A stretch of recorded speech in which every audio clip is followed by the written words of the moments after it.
Shalom Youth, selamat datang di ibadah GKKD Jakarta Center. Dan hari ini buat kalian yang belum subscribe YouTube GKKD Jakarta, yuk di subscribe sekarang. Dan saya juga mau mengucapkan selamat datang buat kalian yang baru pertama kali hadir.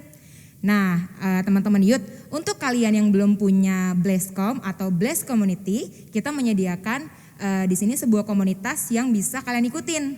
Nah, Blesscom-nya di mana aja dan kegiatannya seperti apa, kalian bisa menghubungi nomor telepon di bawah ini ya. Dan untuk kalian yang punya pergumulan yang mau kita doakan bersama-sama, boleh juga menghubungi hotline GKKD di 0822 39 400 400. Oke teman-teman, minggu ini juga kita akan memberikan persembahan. Persembahan teman-teman boleh diberikan secara transfer, yaitu bisa ditransfer di Bank BCA atau juga bisa scan QRIS yang sudah kita sediakan di layar kaca kalian. Nah ini nih QR-nya, jadi nanti kalian bisa transfer melalui Shopee Pay, OVO ataupun GoPay, yang lain-lain juga bisa. Oke, kemudian selanjutnya teman-teman di bulan ini mari yang mau memberikan perpuluhan, kita bersama-sama mau memberikan yang sudah Tuhan berikan kepada kita 10%-nya untuk mendukung pelayanan di gereja kita. Kemudian kita juga tetap akan menabur untuk persembahan GKKD Center, yaitu tempat ibadah kita di Pakuwon Tower. Jadi kita mau sama-sama biar ada revival yang terjadi, kita juga mau menabur untuk pembangunannya yang saat ini masih direnovasi. Dan teman-teman, kita juga akan ada event Ignite Youth di bulan depan. So kalau kalian yang mau tahu eventnya seperti apa, kita akan lihat ya klip yang satu ini.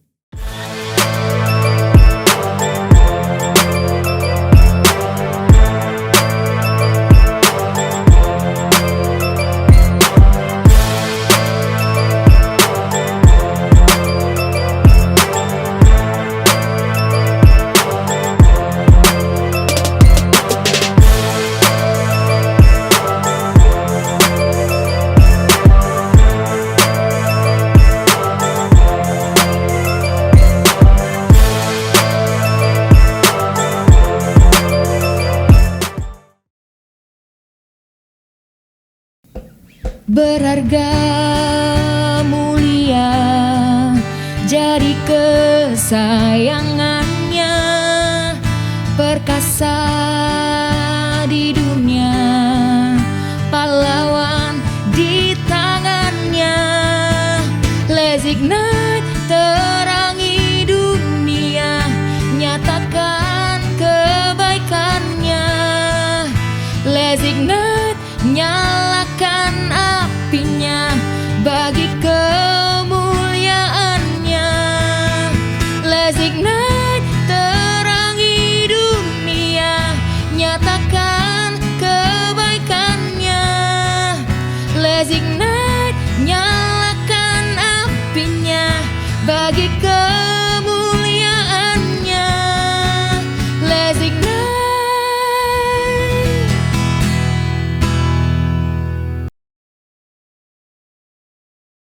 Oke, selamat hari Minggu, Tuhan Yesus memberkati.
Takkan takut bila bersamamu, Tuhan.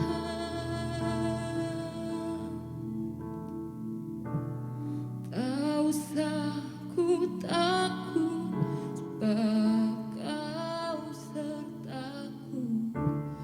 Tak usah ku bimbang, Kau di dalamku. Tak usah ku cemas,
kehidupanku.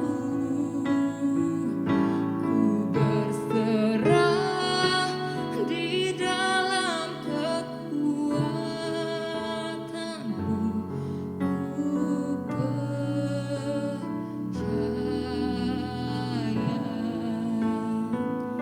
Ku berserah di dalam kekuatanmu. Ku percaya.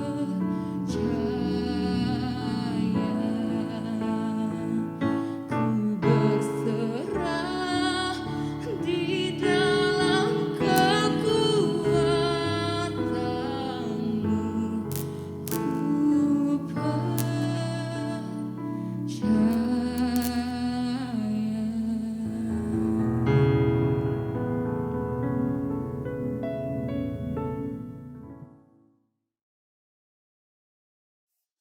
Shalom jemaat Tuhan, puji Tuhan kita bertemu kembali dalam ibadah hari Minggu ini.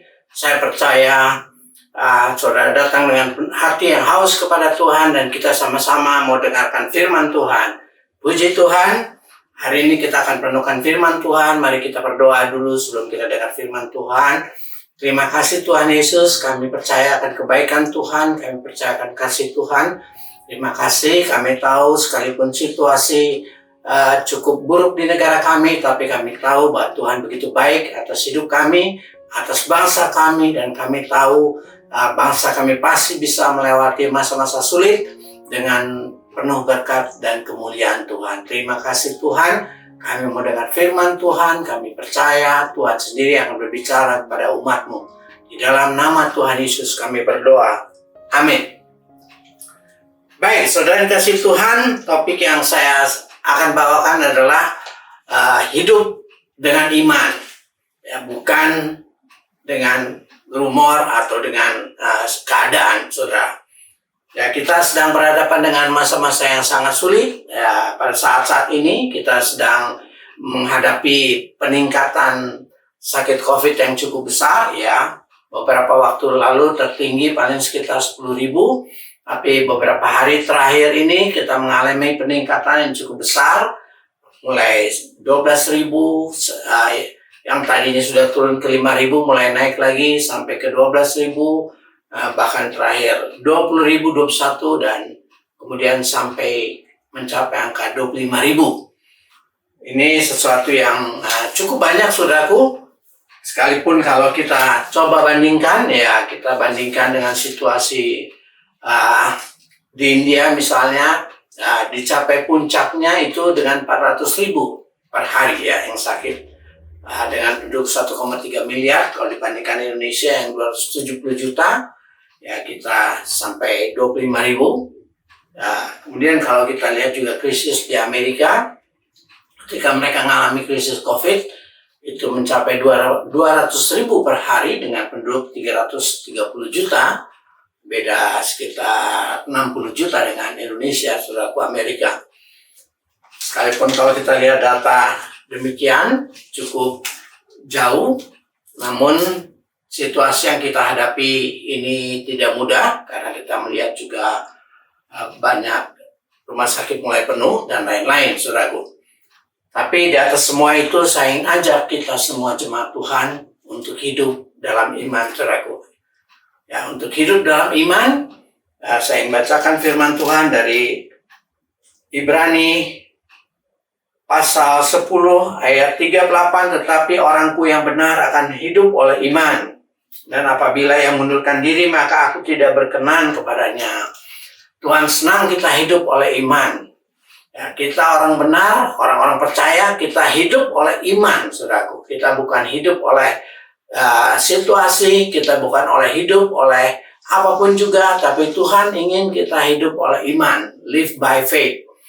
Nah, saudara yang kekasih, kita tahu situasi akhir-akhir ini mendorong orang percaya untuk kehilangan imannya, mendorong orang percaya untuk hidup dalam ketakutan, hidup dalam kebimbangan, hidup dalam kekhawatiran bagaimana nanti, bagaimana jika kena, bagaimana jika tidak dapat rumah sakit dan sebagainya, saudaraku. Banyak sekali ketakutan-ketakutan yang memenuhi. Tapi sekali lagi kita lihat bahwa Tuhan ingin kita tidak hidup dengan situasi, dengan keadaan yang ada di sekitar kita. Tapi Tuhan ingin kita mengarahkan kepada Tuhan, kita hidup dengan iman.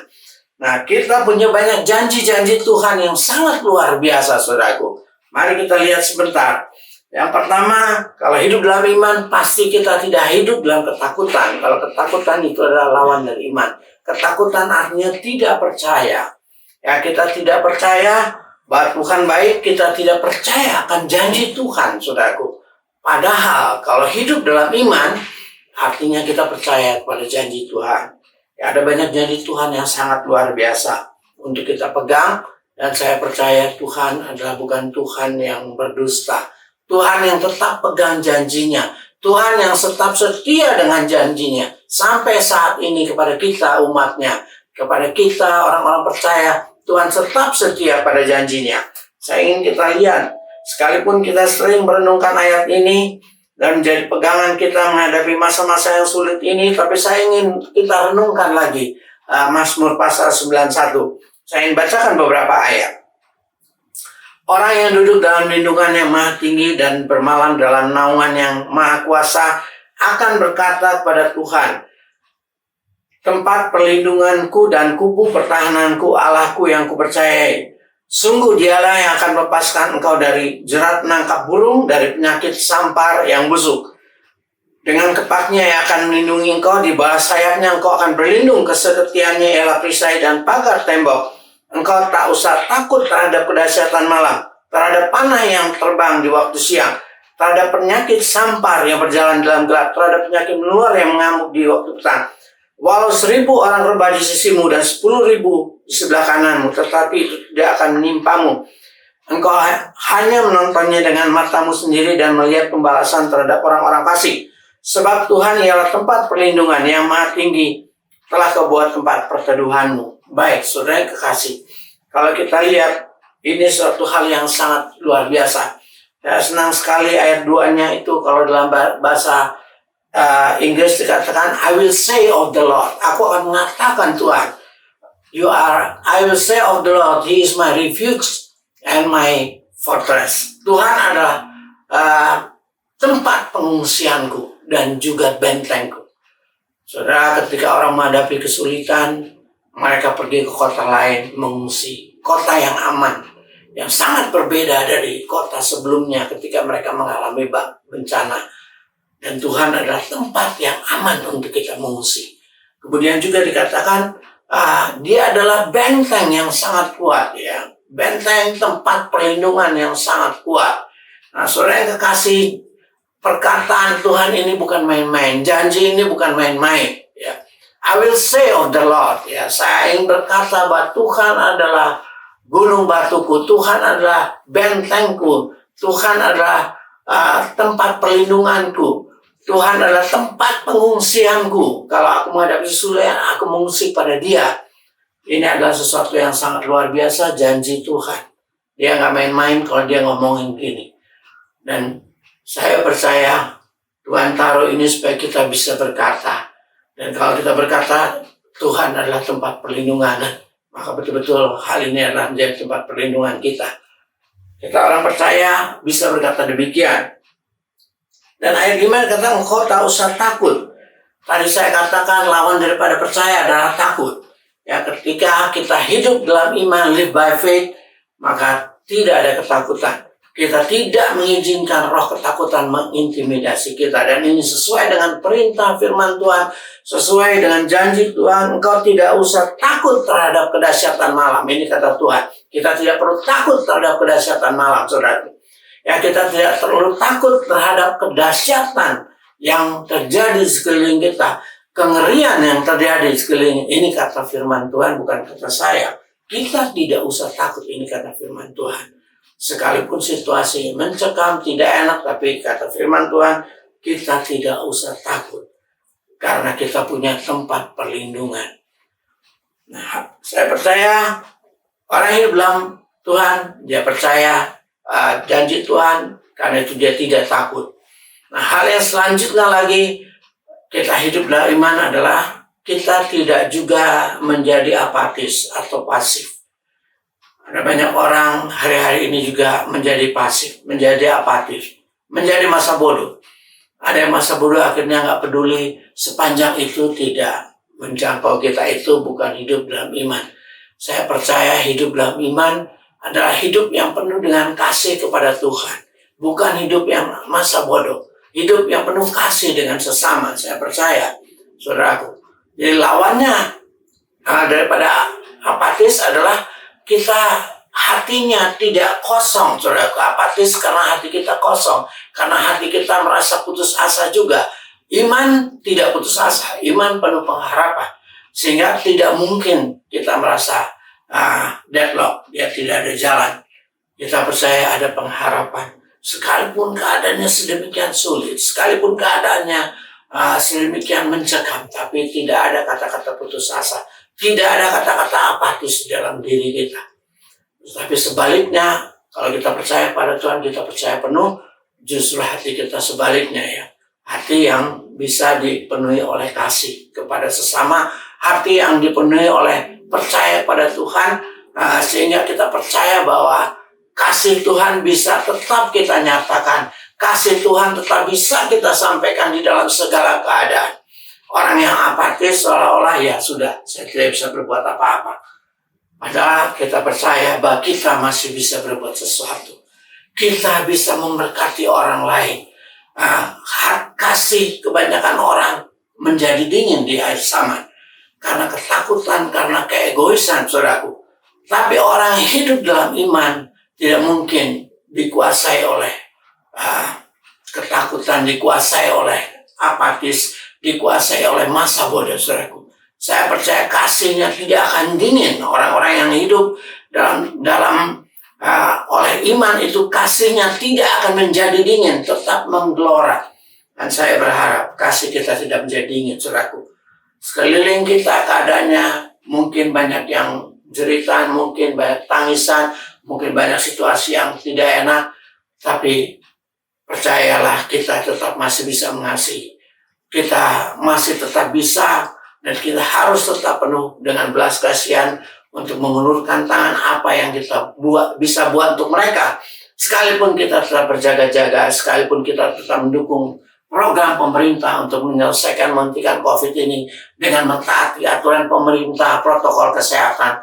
Tapi saya ingin berkata, saudara, jangan biarkan kasih kita padam karena takut. Jangan biarkan kasih kita padam karena kita merasa sulit, tidak ada pengharapan. Kita punya pengharapan di dalam Tuhan. Selalu ada jalan. Justru Tuhan ingin kita menjadi terang di tengah-tengah situasi yang seperti ini. Dan hal yang terakhir saya ingin sampaikan, saudaraku. Orang yang hidup dalam iman, ya dengan iman, dia punya visi ke depan. Dia punya pandangan ke depan. Dia tidak dikacaukan oleh situasi yang hendak membelokkan dia daripada panggilan Tuhan, daripada visi yang luar biasa. Ya saudara, saya percaya Abraham, bapak bangsa beriman. Dia tidak hari lepas hari, kalau kita bisa ikuti hati dia, mungkin dia berkata, saya tambah tua. Makin susah punya keturunan. Karena dia punya anak ketika dia pada usia 100 tahun. Dan dia mulai percaya pada Tuhan ketika dia berusia 75 tahun, saudaraku. 25 tahun hari lepas hari, Tuhan berjanji bahwa dia akan menjadi bangsa yang besar. Tuhan ajak dia untuk melihat bintang-bintang di langit, pasir di laut. Seperti itu keturunan kelak.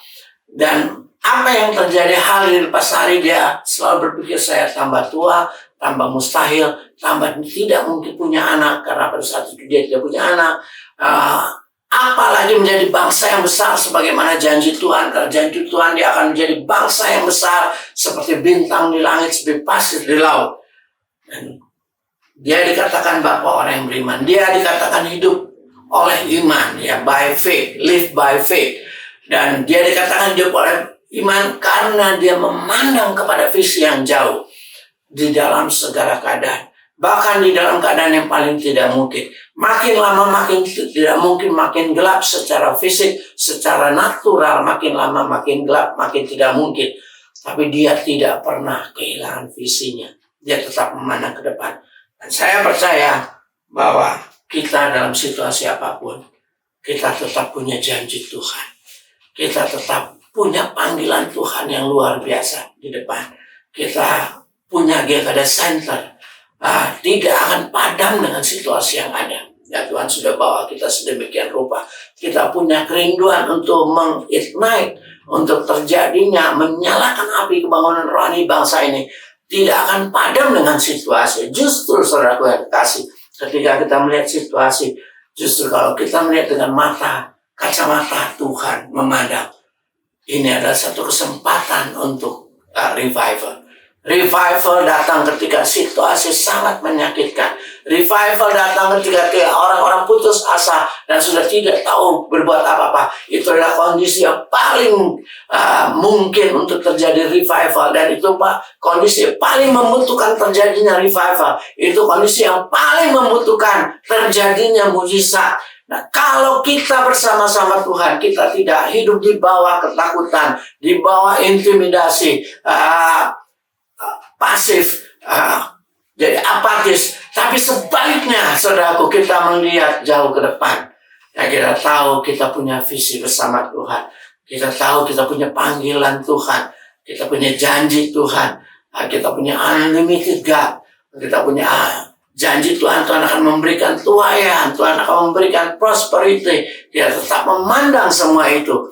Dan ketika situasi yang terjadi seperti saat ini, kita percaya bahwa Tuhan tetap akan memberikan revival. Tuhan tetap akan memberikan kelimpahan. Tapi justru ini kesempatan untuk kita menyatakan kasih Tuhan. Justru untuk kita menyatakan kebaikan Tuhan. Supaya revival terjadi. Kita sama-sama datang kepada Tuhan. Supaya kita gerejanya tidak dilumpuhkan dalam situasi yang terjadi ini. Tapi hati kita terutama, dan itu mulai dari hati saudaraku. Jangan biarkan hati kita padam oleh ketakutan, padam oleh apatis, padam oleh pasif, padam karena merasa sulit, saudara. Tidak, saudara. Kita punya Allah yang luar biasa dengan janjinya yang luar biasa. Kita percaya perlindungannya. Dia tetap, He is my refuge, He is my fortress. Dia berjanji, Dia adalah perlindungan kita. Dia menaruh di Alkitab bukan Allah yang pendusta. Dia bukan iseng-iseng taruh ini, saudaraku. Karena dia betul dapat diandalkan. Janjinya dapat diandalkan. Kita tenang. Hati kita tenang. Tidak hanya berhenti pada tenang. Tapi kita tahu kita harus jadi berkat dalam segala situasi. Dan kita mau sebagai gereja, kita mau dengar suara Tuhan bersama-sama. Kita mau tetap kerjakan visi. Abraham hari lepas hari tambah sulit, tapi dia tetap berjalan menuju visi Tuhan. Dia tetap percaya bahwa dia akan menjadi bangsa yang besar. Dia tetap menduduki Kanaan, mengelilingi Kanaan, dan menantikan janji Tuhan. Dan menantikan satu keturunan sebelum step pertama adalah anak, saudaraku, bagi dia. Sebelum dia sampai kepada hal yang besar. Dan rasanya lama sekali, tapi dia tetap percaya. Dalam segala situasi saya ingin ajak, angkat hati kita, angkat iman kita, kita tetap berjalan menuju visi. Puji Tuhan, terpuji nama Tuhan, Tuhan berkati kita semua. Haleluya. Terima kasih Tuhan Yesus. Mari kita berdoa. Saya ingin ajak saudaraku, kita berdoa. Semua yang sakit, yang sedang sakit COVID di kamar, isolasi mandiri, ataupun di rumah sakit, saya ingin bilang jangan takut. Tuhan tidak berdusta. Dia berjanji menyertai saudara. Saya ingin mendoakan saudara saat ini. Dan Tuhan menyertai saudara. Pegang dada saudara. Dalam nama Tuhan Yesus, aku mengusir segala ketakutan yang meruntuhkan iman. Dalam nama Tuhan Yesus, gantikan dengan iman. Dan saat ini, kami bersama menghardik dengan iman segala sakit penyakit COVID, saudara-saudaraku yang sakit, yang positif COVID, baik yang isolasi mandiri maupun yang di rumah sakit. Dalam nama Tuhan Yesus, aku perintahkan keluar. Jangan takut, saudaraku. Tuhan menyertai saudara. Tuhan menyembuhkan saudara. Dia berjanji. Dia mengatakan dia akan melepaskan engkau dari jerat perangkap burung, sampar yang musuh, dia akan melepaskan engkau. Ketika engkau terjerat oleh COVID juga dia akan melepaskan. Ini janji Tuhan. Mari setiap saudara, percayalah Tuhan menyembuhkan saudara. Terima kasih Tuhan Yesus. Tidak ada apa-apa. Tuhan pegang semua saudara kami yang mengalami sakit penyakit COVID dan sakit apapun juga. Kami bersyukur kepadamu Tuhan. Terima kasih. Puji Tuhan. Engkau besar, engkau ajaib. Di dalam nama Tuhan Yesus kami berdoa dan bersyukur. Amin. Sudah yang kasih Tuhan, saat ini kita akan masuk dalam perjamuan kudus. Ya, kita mau bersama-sama datang pada Tuhan mengingat kematian Tuhan. Mari siapkan hati saudara, siapkan anggur dan roti saudara yang akan masuk dalam perjamuan Tuhan.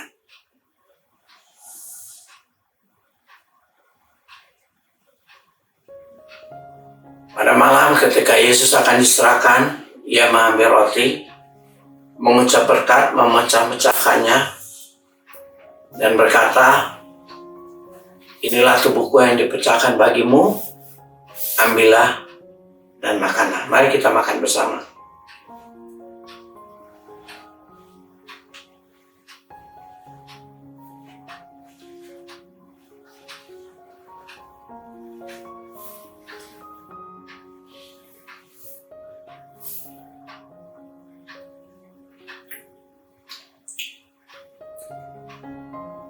Kita angkat cawan.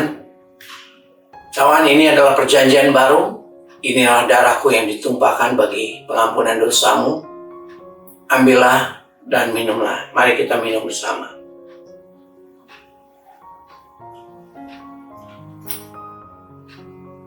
Terima kasih Tuhan Yesus. Engkau sungguh baik. Terima kasih. Kami bersyukur Tuhan. Darahmu tertumpah bagi kami, bagi segala dosa kami. Tubuhmu sudah berbilur-bilur dan oleh bilur-bilurnya kami disembuhkan. Engkau penyembuh segala sakit penyakit. Terima kasih Tuhan Yesus. Haleluya Tuhan. Kita mau tutup ibadah. Angkat tangan saudara dan terimalah api Tuhan. Bapa Surgawi, kami datang kepadamu. Kami gerejamu ada di tengah-tengah situasi saat ini Tuhan. Dan kami percaya ada kehendak-Mu yang mulia. Ada visi, ada tugas yang Kau berikan pada gerejamu. Dan kami semua jemaat-Mu Tuhan mau ambil bagian. Lihat setiap saudara kami Tuhan yang ikut ibadah dimanapun mereka berada. Tuhan berkati, Tuhan limpahkan. Terima kasih Tuhan Yesus. Haleluya. Terima kasih Engkau ajaib, Engkau besar, Engkau mulia. Kami serahkan semua hidup kami ke dalam tangan-Mu Tuhan. Di dalam nama Tuhan Yesus. Berkat daripada Allah Bapa, daripada Tuhan Yesus, dan daripada Roh Kudus. Menjamah setiap hati saudara kami. Dan juga bangsa kami. Kami berkati bangsa kami. Kami stop COVID dalam nama Tuhan Yesus. Terima kasih Bapa dalam nama Tuhan Yesus. Amin. Terpuji nama Tuhan. Baik saudara.